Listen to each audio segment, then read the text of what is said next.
A kettlebell is a great piece of equipment to have at home as it's quite versatile. It can literally be used for all sorts. Now we've already done some dumbbell exercise videos which you could easily switch out the dumbbell for a kettlebell instead, and we'll link to those videos in the description. So with that in mind, we're not going to cover any of those exercises again here. Instead, we're going to focus on exercises which the kettlebell is uniquely suited for, such as the Kettlebell Swing and others that are going to follow.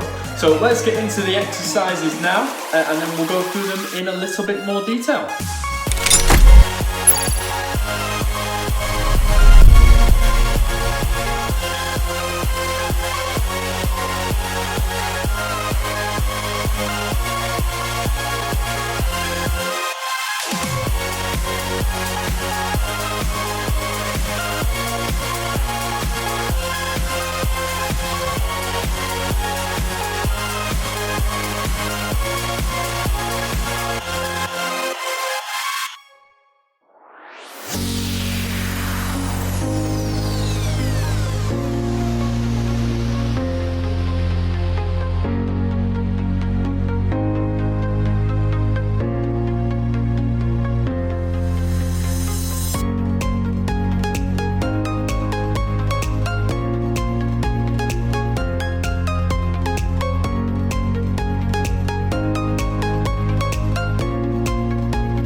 We have three variations of the kettlebell swing in this video. So we've got the standard kettlebell swing, single arm kettlebell swing, and then a switching kettlebell swing. And all of them use the same basic movement. So you want to learn the double-handed kettlebell swing first before you move on to any of the others. The form is, well, we'll start without the kettlebell to begin with, but the movement is very similar to what you do with a deadlift.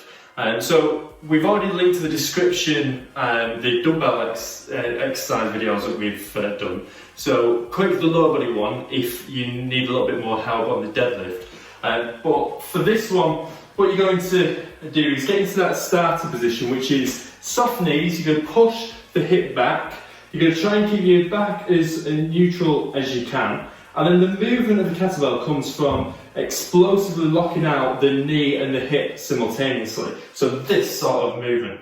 And that gets the kettlebell moving. So that causes the momentum. You're not dragging it up with your arms. It is that movement of the hip that causes it. So with the kettlebell, it looks like this. So into your starting position, and then an explosive snap of those muscles gets the kettlebell moving. So you're always going back down into that starting position and locking out the hip and the knees explosively.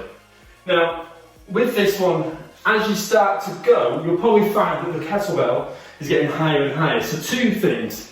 Firstly, you might need a heavier weight if that's the case. If you don't have a heavier weight, then once you get to around about shoulder height, or pull it straight back down into the next one.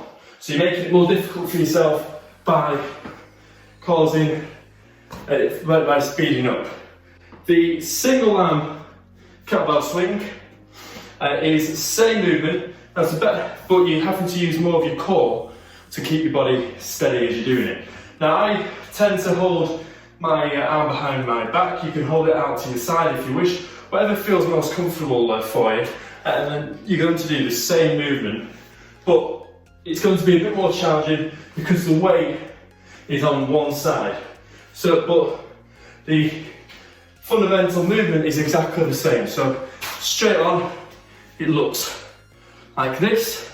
So you're trying to keep your body steady. Make sure that you're not leaning forward on one side. And the final variation of the kettlebell swing is just the same thing, but you're varying the hand that the kettlebell is in. Now, for obvious reasons, you want to be careful with this one. You want to be well coordinated to make sure that you don't let go of the kettlebell in between them. The kettlebell high pull is similar to the kettlebell swing, just as a slight variation at the top, in that as you're coming out, now this is done with one hand, as you're coming up to the top, you're pulling out and pushing back out into the swing. So there's a slight pause as you pull the kettlebell into you. This requires to balance the weight as you're doing this, but it's nice and quick, in and out, and then back into the kettlebell swing. So make sure you've got the kettlebell swing down, then this single arm kettlebell swing, and then give the high pull a go. The clean starts with the weight on the floor, and again, similar position. So you're getting yourself down into this deadlift-like position with a bend at the hip, soft knees, and then you're going to stand up with the weight explosively to here.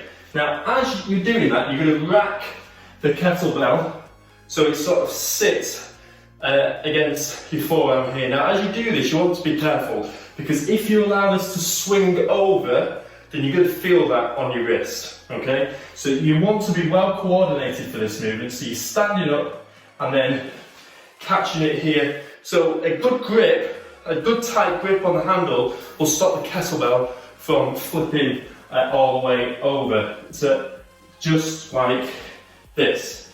Now, another thing that you can do if you keep feeling it on your wrist, banging against your wrist, is hold onto the handle really tight and then just stand up and you keep the kettlebell pointed up towards the ceiling.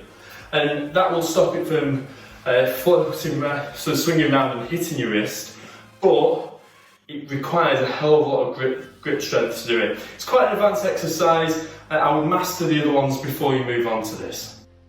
The snatch is a very similar movement to the clean. It's an explosive movement from the floor, but for this one you're going all the way up to overhead.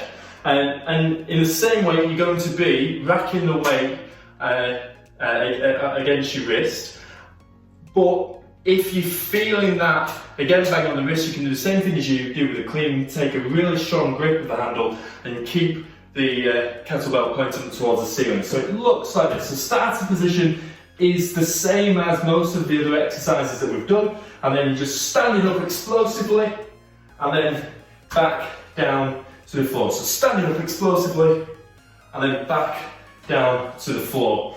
And with this one, as you're coming up, this is where the weight is getting racked. So if you can do it properly, you shouldn't feel it on your wrist. But if you are feeling it bang, then as I said, just make sure that as the weight comes up, you keep the kettlebell pointing up towards the ceiling, but it requires a good, strong grip of the handle. So we saved the most difficult one till last, the lateral swing. And it's a completely different movement to all the others, in that the weight is coming across you and out rather than that forward movement. So let me do this side on for you. So you can see it's a similar position, but you're getting the weight to come out to your side. As the weight is coming down, you're sort of squatting and allowing the weight to come across you. One thing you can't do here is not allow your body to twist at all, because if you do that, you're going to feel a lot of the strain as the kettlebell swings, as the momentum swings the kettlebell back around. So you want to embrace that and decelerate the weight gradually until it's all the way out and it swings, and then stand up and bring it back out to the other side. Same thing on the opposite side, just making sure that you decelerate the weight as you're coming back down. Don't try to stop it abruptly as it's coming through.